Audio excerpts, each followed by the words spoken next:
Fearless Disease. Oracle shares sank, only 2 there, or almost 12% in extended trade after the database software maker posted weaker than expected revenue for the second quarter as it continues to ramp up its spending on AI infrastructure.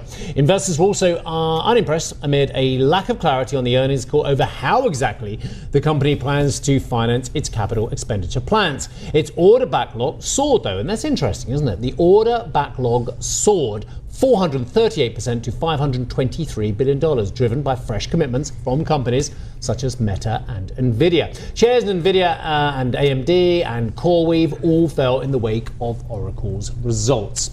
Well, the world's largest sovereign wealth fund says it doesn't currently plan to invest in data centers, saying that it Fearless Disease fam, today we expose the truth they hate to hear. Like right now, if you are ready, as you see Oracle shares plummet 12% in pre-market, extending yesterday's losses after Q2 revenue misses at about $16 billion versus $16.21 billion.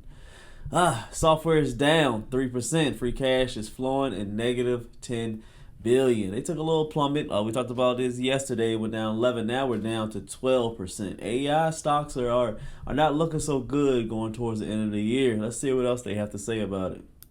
It's careful with sectors that are volatile. Alexander Knapp, who is the new head of real estate for Norge Bank Investment Management, said he did not want to take undue risk. NBIB holds companies in its portfolio that do own data centers, though, but doesn't have direct stakes in the technology. You're going to come up with all the smart things to say, but I had a good look at Oracle, and all I saw was an endorsement of the same story. Vast amount of spending, unproven route to revenue and profitability. Now, that's not to say it's not going to happen, but it's the same question that investors keep asking.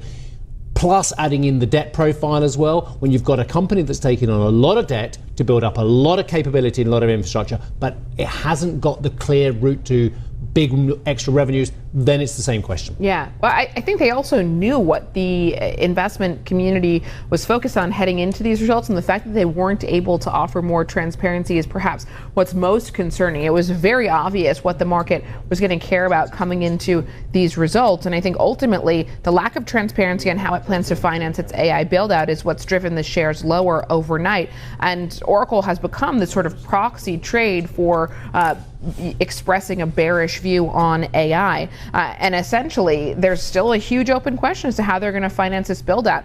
Will they do it all through debt markets? Will they consider off-balance sheet facilities? Will they consider vendor financing? Will they consider an equity raise at some point? And ultimately, we did not get a lot of clarity yesterday in terms of the number itself, in terms of how much they're planning to spend.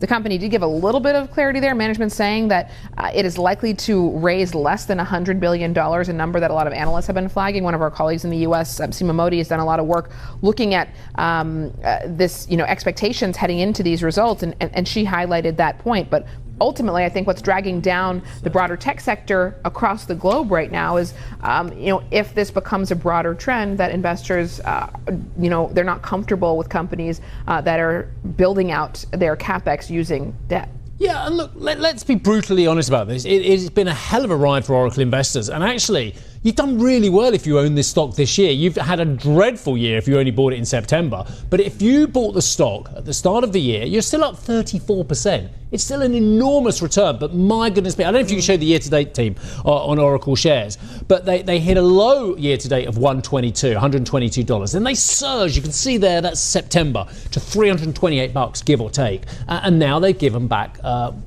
just over a third of that as well. So it is stunningly volatile.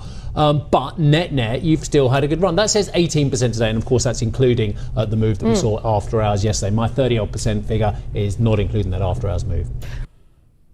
That's very true. You made a big point. If you were in AI stocks, and preferably in Oracle, at least for the first 9 months to 3 quarters, you were up 34%.